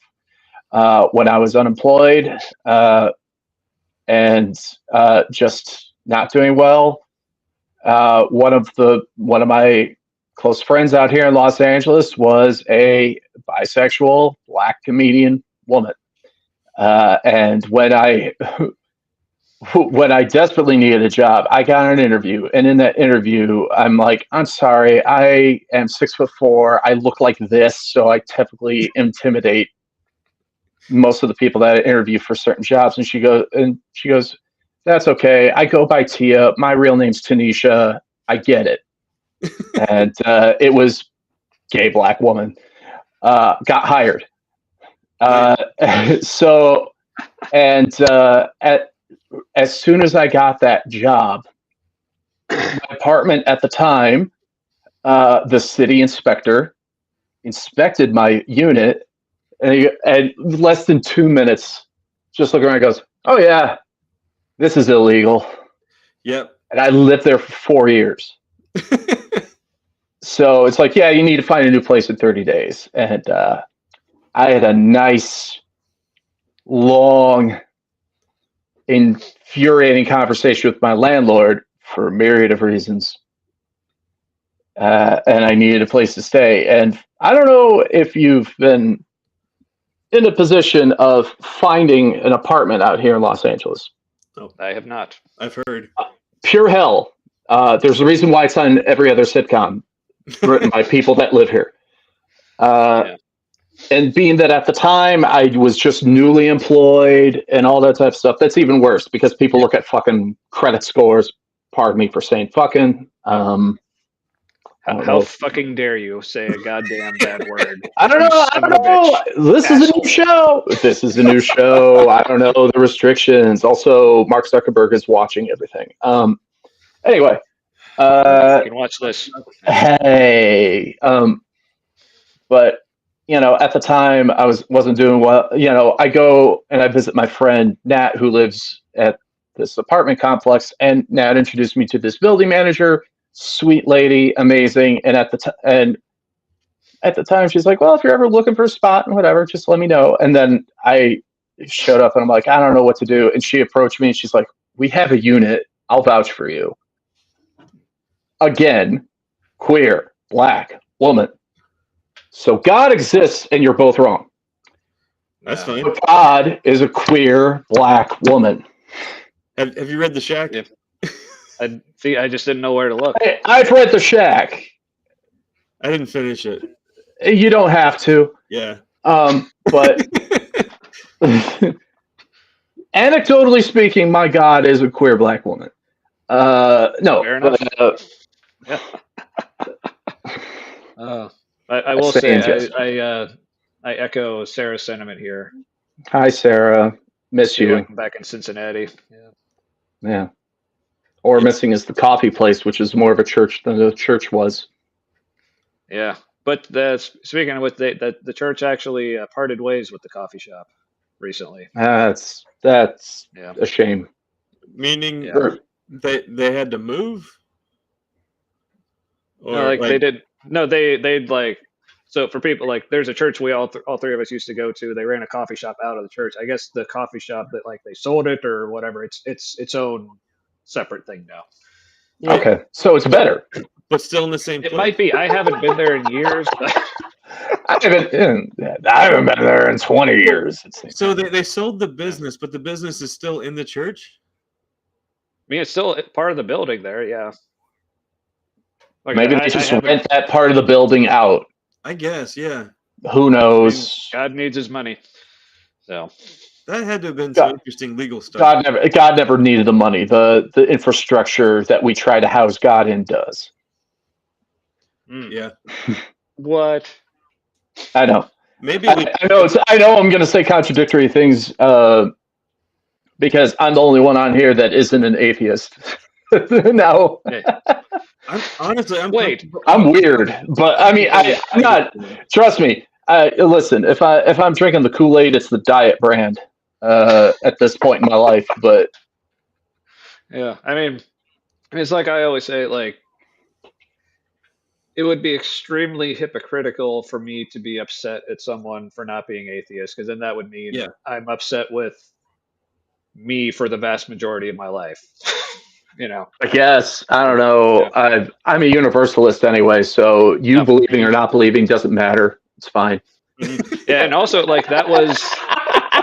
I appreciate that because actually, in my, I guess and when I was a Christian, in my final form, I was a universalist, so that kind of made the transition a little easier. Form. It was like you were a Pokemon being trained, and it was your final. Yeah, it's being trained by Aaron Ra and Sam Harris. Yeah. If there's a God that exists, I refuse that God to be petty. So. Yeah, and because that proves imperfection and thus not godly. Right. Yeah. So it's automatically disqualified. Simple. Yeah. And it's like my faith is not based on anything scientific whatsoever, and it's probably not even biblical at this point. But it's mostly just. It's probably better, actually. It is for the best, considering the Bible is incredibly flawed and it is an omnibus, and so all the other things that I said in the comments, and the reason why I hopped on instead of just typing at my computer every 5 seconds. Yeah, the interesting thing is I hesitate to put myself in any category exactly because here's the beautiful thing, Matt. You don't need to. No, and I know I don't need to. Right now I still feel like I'm comfortable not being in a category, but like for some, I don't know, I can't explain it. Like all the feelings that I had during Christian-y things, like either church services or the man camp thing and like the spiritual warfare stuff, I still have all those feelings. It's not like my experience of life has changed so much that like the prayer feelings or the church worship feelings have gone away. Those are still there. It's either different scenarios or I call it something different now. So, Brian, you're talking to a pro wrestling fan, okay, that cries at watching certain matches. Oh, you know they're not real. Yeah. You know, it doesn't matter. The feeling that I had existed. It's there. It's real. Yeah. Yep. The fight wasn't. But the feeling, and they were trying to get me to feel said feeling was. Yeah. Mm-hmm. So I think it's just like any other form of like art or literature, like a movie. Like of course. Like I always want to say to people who like trash like wrestling, it's fake, but then they'll like talk about a book or a movie that they like saw. I want to go, that's fake, right? Well, but overall, the point I'm trying to get at with what Matt's saying is that whether you believe it to be real or not is immaterial. Whether it was real or not was immaterial. The reaction and what you learned from it and everything else that you experienced was. Yeah, the experience is real, and that and that's really all we have. We can only be sure that our experience at a particular moment feels a certain way. Yeah. Like we don't know. Like, we don't even know if anything that we're seeing is real at all. It's really a fluctuation in background energy. Like so, Yeah. time looks like it's probably not a thing. Like what's real probably isn't a thing. We can only see. Our senses can only take in probably a fraction of reality. So like aliens, but not aliens. So the non-human things that are like in the news in the craft and all that. Republicans? No. Oh, okay. They. I wish they were not of this earth, but Like UAPs and all that stuff. Yeah, it is getting trippy. But it looks like it's more likely that if there are non-humans on Earth flying around or doing whatever, it looks like they're more likely from either another, like an alternate reality, or this reality. But when they're in their crafts, we can see them. Like it's possible that like our everything that we see and experience overlaps with something else. Yeah. I've read DC Comics, man. I've read Crisis on Infinite Earths. I understand. Yeah. So it's all happening right. It could all be happening right here. Every version of this moment could be happening at the same time. And in another version, I'm not human or something, you know? Yeah. And that's a part of the reason why I still, I've tried to let go of the concept of God, but it keeps coming back. Then keep it. It's just in great. Oh no! Yeah. I'm. Oh, thank you for the permission, by the way. Oh, you're welcome. But no, but the primary reason that it keeps that I still have the beliefs that I believe is just because not there being nothing at the end of this sounds way too easy. It just sounds like, non-existence sounds amazing. It sounds, the big nothing and all that. That just sounds like an end when everything else apparently in life doesn't. It just changes form.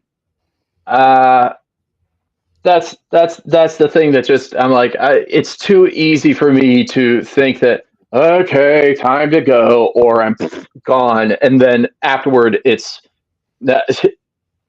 Yeah, I just imagine something just saying, no, you don't get out of this too easily.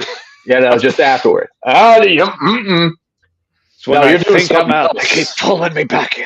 Yeah. Honestly, yeah. Well, to a point, So also, real quick, same to you, Sarah. Glad to be interacting with you as well in whatever version of whatever Earth this is too. So. Same, Sarah. Same. And but that's sort of where my head's at. Is mostly just I don't know. I still have my faith. I still have this, not necessarily because it's like it's gotta be right. It has to be, but it's more of. And it's not like, I'm scared to be wrong. It's more of a, fuck, I have to work tomorrow, regardless of whether it, like even if I die, there's somewhere I have to be and something I have to do. Because that's been a constant. Yeah, there's. And there's sounds like we'll have plenty to talk about next week. Yeah, I guess. Yeah. Sorry, didn't mean to dominate the convo. Oh no, this is why we put the link out there. I mean, we talked enough. We wanted to hear. I was tired of talking. I wanted someone else to take over. So thank you. Well, it's your show, so. Well, welcome to it. No, I feel thoroughly welcome. Awesome, but yeah, this was cool. So I'm enjoying this. I mean, I'm not trying to end the conversation now, but yeah. Like we said, this is like... It sounds like you were wrapping up. I know. It's like... It's one of those I don't mean to totally derail the conversation with an awkward segue that's not going anywhere, but... But where's the handbrake? I honestly don't even remember what I was going to say. So anyway... I'm a professional. Mm. Yeah. So yeah, I So guess now yeah. that yeah, So now that I prove the existence of God based solely off my anecdotal thoughts and no yeah, backup whatsoever, we can just end this. yeah, queer black woman. Yeah, I mean, done and dusted right there. Done and dusted. Well, it's Yeah, funny gonna because rewrite your book, Richard Dawkins. I hate Richard Dawkins so much. He has a good point, but there are better atheists that have had better points. Yeah, and Yeah, with better Less points. misogynistic ones too. yeah, Uh, less, yeah, less. Yeah, his views on being woke and like the whole like trans thing recently that he just refuses to shut up about. And, like, Oh, I yeah, blocked that out. I used to remember what he yeah, said, and then I was just kind of like, it's better I don't remember this. yeah, yeah. It is. I choose to remember like certain like there are certain things like that he like anyone like I don't purely disagree or agree with pretty much anyone except like, okay, people like Kent Hovind, I probably purely disagree with him, but yeah, but so there's certain things that Richard Dawkins has said that I was like, okay, that's a great point, but yeah, like I said, there's a lot of things where he's like, okay, could you stop talking now, please? And if you see him in a long form interview, he's not nearly as much of an a-hole.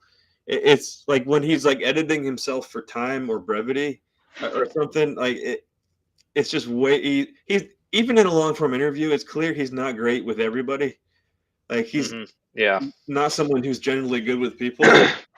Yeah, yeah, honestly, like I think Dawkins is at his best when he's just talking science, like specifically biology. Like the only book of his that I've ever read or actually listened to on Audible was the book The Blind Watchmaker, where he was talking about evolution. Like when he's just like communicating science, he's like, I mean, obviously, okay, you can tell, okay, this is his actual like field of expertise. Like the dude's pretty smart, but so it was a great book. But yeah.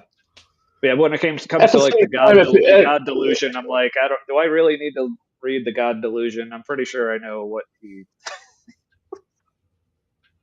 yeah. Well, I think the issue is that not all scientists are good at all science. Otherwise, he would know that biologically speaking, that gender is a social construct that we have created ourselves within our Yeah, community, and it yeah, is that's false. And it is a false narrative that there are two.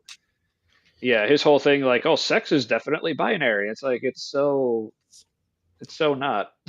I If, mean, it, but Mhm. it, speaking of biologists, like I think I referenced this guy last week, but yeah, look up on YouTube Forrest Valkai. I think he also goes by like the renegade science teacher or something like that. But he has a Is he a fantastic video. Viking that has been in every historic American milestone? He just shows up there what? like Forrest Gump, but with a Viking helmet. I wish. Oh, Like, that would did be he awesome. fight in the War of Independence, like right next to Washington, and then signed the Declaration of Independence with his blood, and He was like, then he marched on Selma with Dr. King, and that would have been a you great know, picture. No, just unfortunately, he's sort not of nearly. Viking I mean, person that's been on the right side of history in America this entire time, or I mean, he is that awesome, and like I don't know, he's maybe not as Vikingish as his name would concern me. He would infer or infer. No, we would be inferring, implying So, words. Sure. Forced Valkyrie. Okay. Yeah, but yeah. Anyway, awesome dude. Check him out. Great video on sex and gender and how it's not what Richard Dawkins says it is, Yeah. or most of my family on Facebook. But Yeah. I hope you're watching. That would be fun Yeah. if somebody in your family gets on here and starts like chatting. My response is meet a queer person. Yes, Done. That's Yeah. and if it's somebody who used to not be out and now they are. Yeah. Hearing their story of them before and them after being out, like you, yeah, because that's what happened to me. Like I wasn't sure what I was being agnostic about the subject, and then I had a friend who came out as trans, formerly Mike, now Max, trans woman, and because I knew them before. And by the way, I used real name because they're not going to care. I know that. Also, there was no last name, so you could have been making it up the whole time. Yeah, I know, but some people are super sensitive and just I hearing get it. their first name. And so No one will ever know the real name's Lisa. I'm kidding. So I knew them before and I knew them after coming out, and much happier, like much more joy, like everything that makes a person healthier. There's more of it, and I was like, well, I gotta change my mind, or I have to choose a side. I have to make a decision, and my decision is like I can't argue with this person being healthier and happier now. It just is true, and so. And it was coming out as a trans woman that allowed that to happen. And so I still said dumb bigoted things after that because I was still ignorant and bothered by some things. And then I realized, I was still acting like there are certain ways you act around guy friends that you wouldn't around girl friends. Just at least in Cincinnati, because there's still more gender norms, even in interactions that happen. Mm-hmm. And I realized that I was doing things that in our culture here would be wrong to assume it's okay. I'm like, that's an attractive woman over there or something, and then I'm like, oh, I wouldn't say that around women. So do I need to reevaluate the way I behave around people, or do I need to? Yeah, I realized it's always good to check yourself. Yeah. Mm-hmm. Indeed. I realized it was something I hadn't thought about or experienced. Yeah. So I mean, because I think that's the problem, especially when it comes to the super dogmatic parts of religion. It's like, at least in certain circles that I would be hanging in, it almost seemed like the biggest indicator of how strong your faith was, it was almost like how good you are at denying reality. Yeah. Because in certain circles, like with the experience you had, Matt, with Max, be like, okay, reality may be telling you that Max is happier now, but we know that's not really true. Because my book says. Yeah. Well, here's the other thing too. Our alternative thought that is a part of it is, this person is known as Max. Do I love her?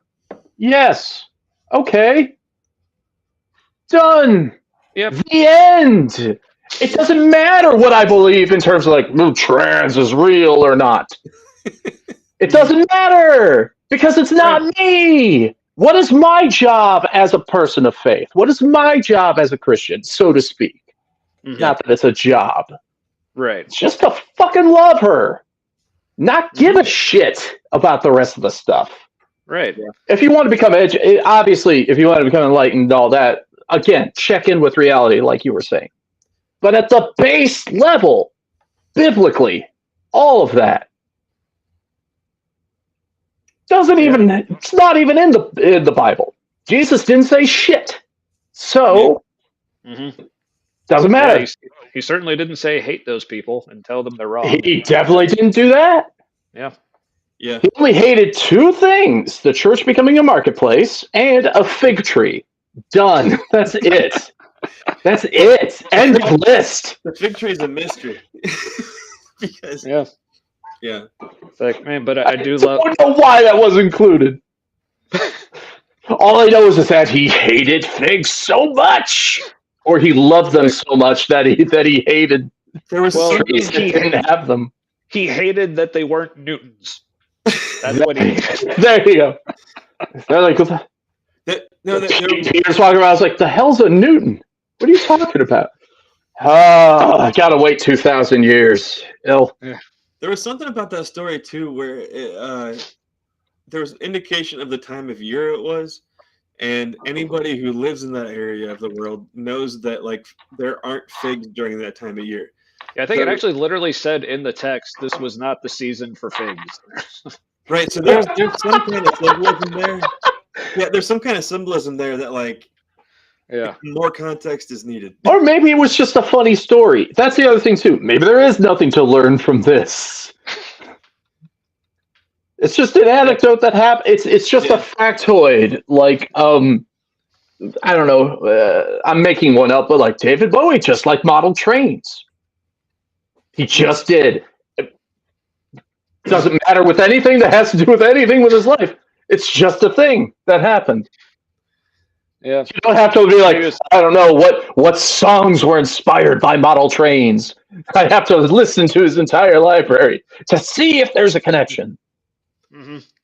Yeah, and as Sarah pointed out here, like he like cursed the generation of that poor fig's offspring. Like, won't someone think of the little fig children?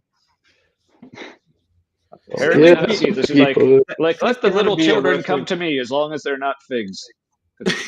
There's got to be a reference to like the Jewish people and the temple, and like it wasn't season for Judaism anymore. Or I don't know. There's got to. It wasn't the season for Judaism. I don't. You know, like their time is done. I mean, it was like, Passover. If Passover is not the season for Judaism, what is? Yeah, that's very much. No, but if the writer is like, okay, now it's like saying the solstice is not the season for pagans. Like, what the fuck? Yeah, but so maybe it's like Jesus is there, and now it's the season for Jesus, and so like all the Jewish people should now follow Jesus because it's not the season for them anymore, and now like all their offspring. I don't think Christ ever said that. What? It's not the season for you Jews anymore. No, I'm saying that which I am a part of. No, I'm saying that the fig tree is a metaphor for that. Yeah. Yeah, I heard like the explanation of what that story was actually. Figs, the most Jewish of fruits. Apparently. I guess in this weird. Seems like all of analyzation. The most I like the headcanon we're coming up with here, though.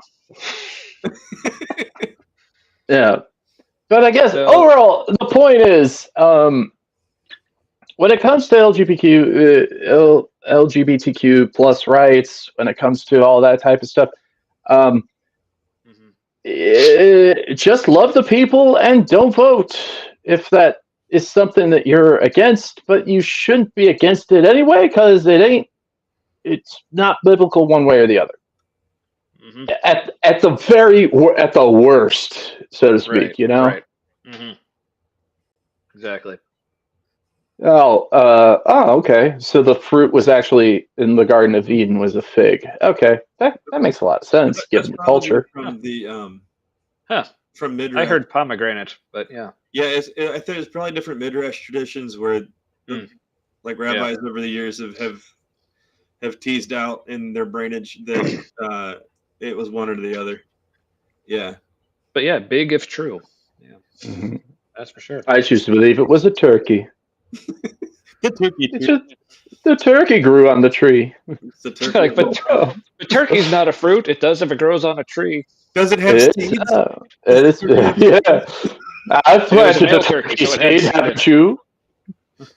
Planted the turkeys. In the spring, the turkey flower, and then it turns into turkey fruit. Yeah. Listen, we're making shit up at the Garden of Eden. Let there be a turkey tree. Yeah. We have talking snakes. Why not? Yeah. What fruit was on the tree of life, though? I believe that's what Sarah's positing is that the rabbi taught her that it was a fig. Oh. Yes. No, No, but like no. So there's a tree of the knowledge of good and evil. Then there was a tree of life they couldn't eat because then they'd be like God and live forever. No, they Wait, could were eat from. two They had trees? to eat. I thought they Yeah, were there were two both. trees. No, they had to eat from the tree of life, but they couldn't eat from the tree of knowledge of good and evil. That was the sin. But here's my question, and this can be like a topic for another day. But okay, so if the consequence of eating from the tree of knowledge of good and evil meant that made them able to die, then what was the point of the tree of life? Like what happened? What would have happened if Adam and Eve didn't eat from either tree? Would they die? It doesn't say. I don't believe in the story, so I don't care. I don't. That's the thing. No, but I want to know. But even but it was in there in the story. I mean, it'd just be like if I was it's asking a like bad story, Tommy. It's not a good But one. There's a reason why that there are two. Well, hunger's the best Oh, there reason we of go. all. There you go. I guess they couldn't eat cows yet because that wasn't a thing. Well, Well, it doesn't that's say what the tree of life tasted like. Like what that fruit tasted like. It could have tasted terrible. Like it could have been that fruit that smells like rotting meat. You know? Oh yeah, one of them. Yeah. Yeah. Maybe they didn't like pears. I don't like Pear pears. tree. So I bad. see. Case in Yeah. point. Yeah, I was never into pears. Yeah. Man, I don't know. I think I may have had a bad experience with them in preschool or something. But, yeah. Happens. I'm not a fan of pears either. That's always the worst part of the fruit cup. Yeah. Hated fruit cup. Couldn't stand I it. think that was my experience in preschool. Like there were like when we had lunch or something, there was like canned pears or something. Like this is gross. So I just whole life just like fuck you pears. I guess. Take that. It tastes like sand. Well, maybe with your new life as an atheist, you should try a pear. Maybe you were wrong this whole time. Get a ripe pear. Wow. You have to question everything now, Tommy, even your own likes True. and dislikes. When it comes to pears, man. Wow. Yeah. I've been an apearist for so long. Maybe I need to. Wow. Yeah. You need to compare now. It is always good to question or be willing to change your mind. That's always good. Yeah, because like I said, like when it comes to like the whole question of like an afterlife, heaven and hell, well, I guess particularly heaven or God, it's like I said, I'm still open to being pleasantly surprised. So, What if you weren't, though? What if you showed up and there was an afterlife and you're like, I was wrong! Grr. Yeah, you demanded, you point at God, you make me not exist right now! You get very indignant about it. That's the thing I can't stand about, like, this. I can't stand evangelical Christians. I can't stand militant atheists because it's just no. It's nothing you don't exist. You don't believe God exists. You're mad at God. You're mad at this concept that you don't believe in. I think you can be mad at the concept without being mad at an actual thing. I think you can, but a lot of them really they should be mad at the church. They should be mad at the establishment. Yeah. They should be mad at an idea that of something being bigger than what they see. Because if it doesn't exist, it's like, oh, this doesn't affect me one way or the other. And it's like, well, I stopped believing in God because he took my mommy and daddy away. And it's like that's more of you're holding a harsh grudge against this thing that doesn't, that isn't a thing. That's the thing I can't stand about the God's Not Dead movies, is because the atheist being portrayed is like, I kept praying, and instead of saying I kept praying and I kept praying, my parent died anyway, so that made me think, oh, there is no God. It's, oh, I gotta get rid of this God if it's the last thing I do, because he took my mommy away. This is what happens when you ask Kevin. This is what happens when you ask Kevin Sorbo to understand atheists. Well, he played a god on TV, so I don't expect him to understand anything after that. Yeah, I think that show. I think part of its appeal was that like he wasn't doing a great job as the character. it was campy. It from like every part of it was just not amazing. You know? I was more of a Xena Warrior Princess fan. That was me, by comparison. Yeah. What was her blonde friend's name? I was into her at the time. I forget, but they were lovers, right? Well, eventually, yeah. Yeah. Yeah, they eventually were like, "Oh yeah, we're totally gay," and then because the audience couldn't believe anything otherwise, like yeah, it was the audience definitely decided they were gay, and not the writers. The writers were just kind of like, "This is a thing." So, I think the writers played into it like cheap, just more along the lines of like, "You can't get us, you can't get us, syndication, plausible deniability." Yeah, that's true. You can't judge a knowing look. Yeah, they were sharing a bed or something, but you didn't see them like make out or anything. No, yeah. It was implied. Right. Or it wasn't even a bed. They shared like a bale of hay or something. They shared a closet. Yeah. But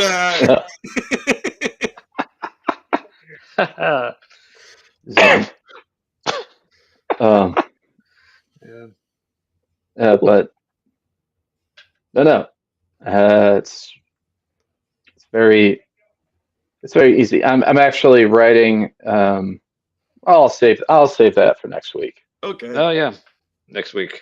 Looking forward to it, man. Sooner, this might get on for a live stream. Yeah, I mean, it already is kind of, but yeah.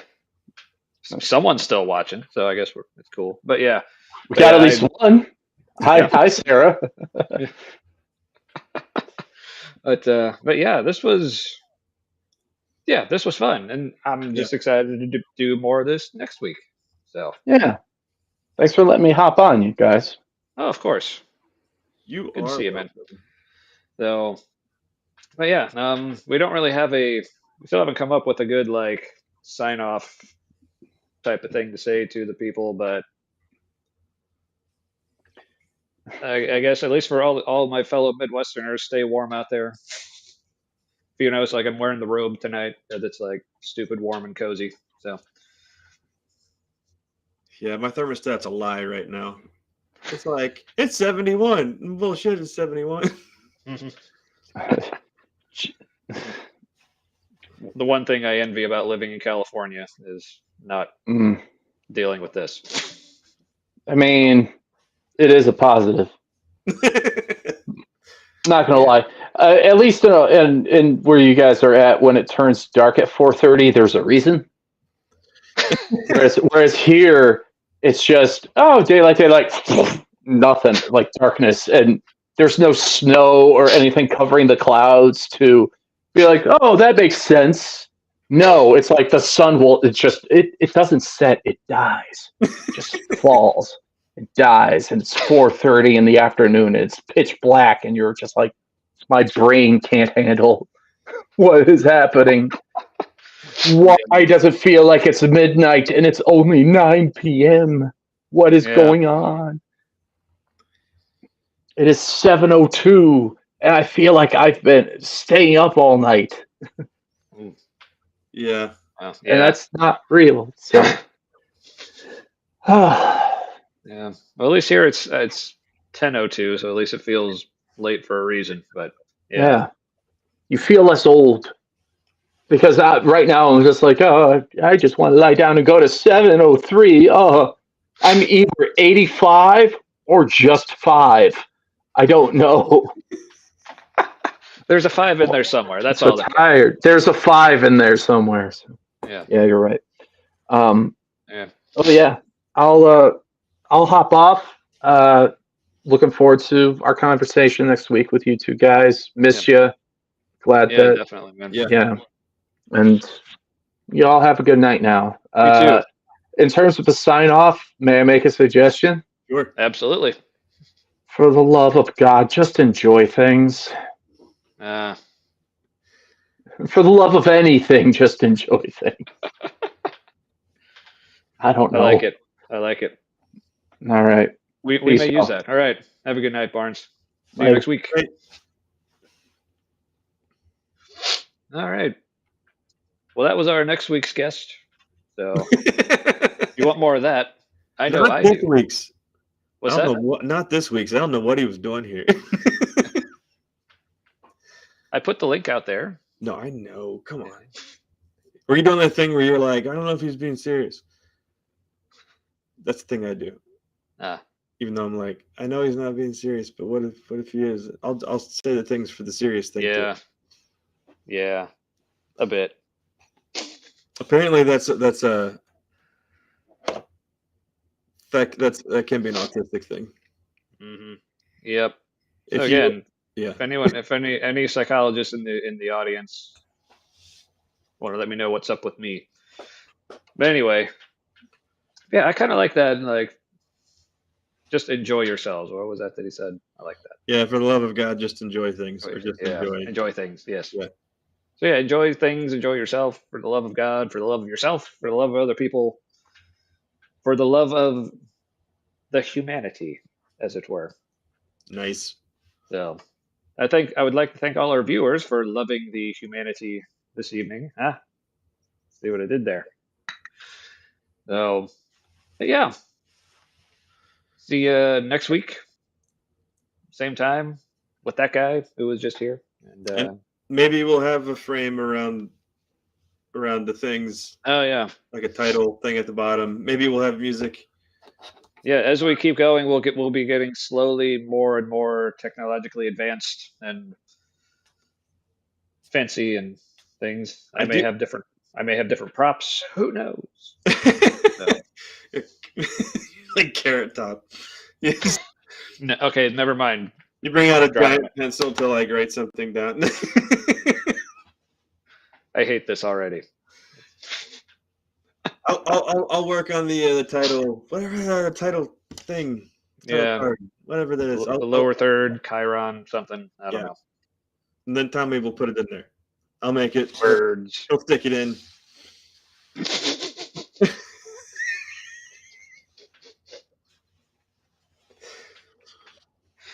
Do we still have mostly ladies watching? We probably don't.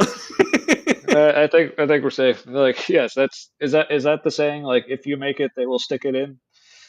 Is that a thing? If they're cool, they will. That's our tagline. All right, everyone, we made it. Stick it in. Good night. Good night. Yeah, I'm gonna take a night. Night. I like it.